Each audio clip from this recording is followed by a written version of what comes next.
In these notes, we're going to look at chemical reactions. Chemical reactions allow living things to grow, develop, reproduce, and adapt, which you might recognize as some of our characteristics of life.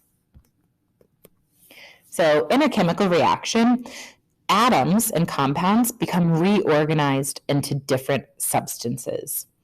Atoms cannot be created or destroyed, so we're just reorganizing how things are bonded together.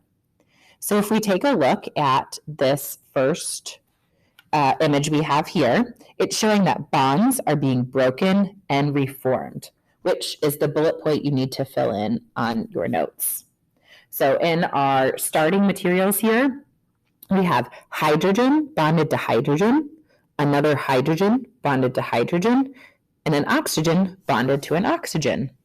And after the chemical reaction occurs, which remember we see by this arrow, which means yields, we now have oxygen bonded to hydrogen, and another oxygen bonded to hydrogen and hydrogen.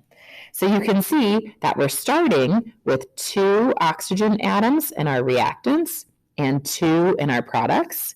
And we have 2 sets of hydrogen, so 4 hydrogens, and we still have 4 in our products. So we're not creating or destroying, we're just rearranging our bonds. So let's look at this chemical equation. Remember that reactants are our starting materials and products are our ending materials. So let's make sure we fill that in our notes.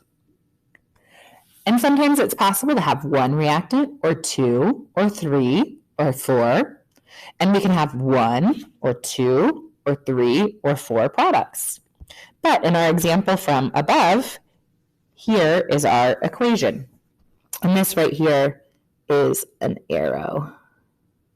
Image didn't copy. So you can see from our picture before that we had 2 of our hydrogen, right? So we had 2 H's.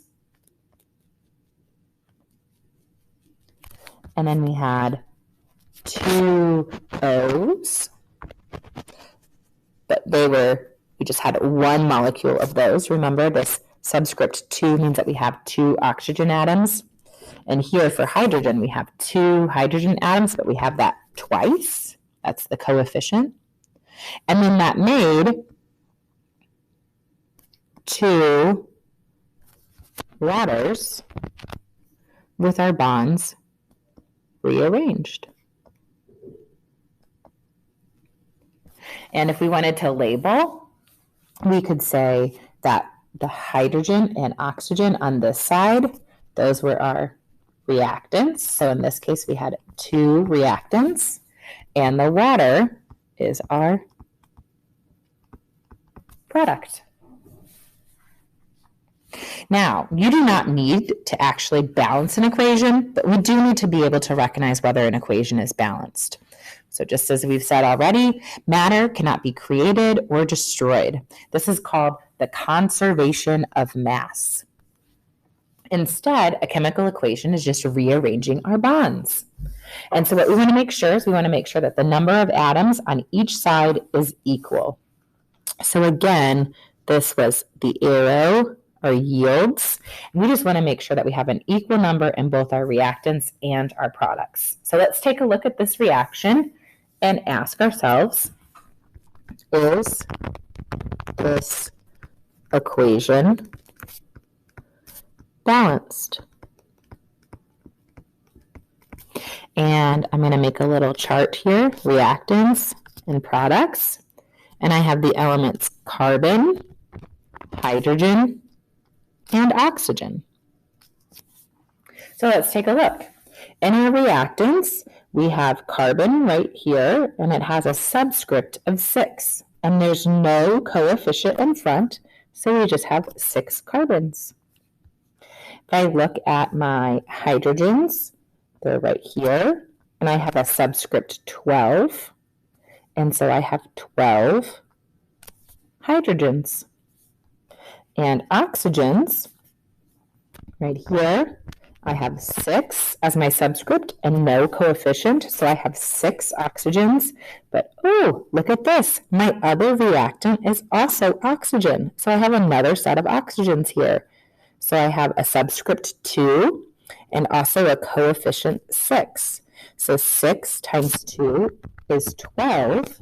And when oxygen is in both our reactants, we want to add these two numbers together. So 6 plus 12, I have 18 oxygens in my reactants. So now let's look at my products. Here I have carbon, and I don't have a subscript, so it's like a little 1, but I do have a coefficient here. So I have 6 times 1, 6 carbons. And at this point, I can be like 6 reactant, 6 carbons in my products. My carbons are balanced. Let's look at my hydrogens now. My hydrogens are right here. And ooh, this is a tricky one. I have both a subscript 2 and a coefficient 6 for my hydrogens. So I have 2 hydrogens 6 times. 6 times 2 is 12. And I like when I see that because I have 12 hydrogen in my reactant and 12 in my product. So this is also balanced. So now let's check, finally, our oxygens. And these oxygens are a subscript of 2. And don't forget that coefficient of 6. So I have 2 times 6. I have 12 oxygens here. But man, these oxygens are just tricky. I also have oxygens in this product of water. And there's no subscript, but I have a coefficient of 6. So in the water, I have 6 oxygen atoms. And just like we did in our reactants, when oxygen is in 2 of our compounds, we'll add those numbers together. So 12 plus 6 is 18, which means that I have 18 oxygen atoms in my reactants and 18 oxygen atoms in my products. So my oxygens are also balanced. So to go back and answer my question, is this equation balanced? Because I have the same number of atoms of each element on my reactants and on my products. Yes, this equation is balanced.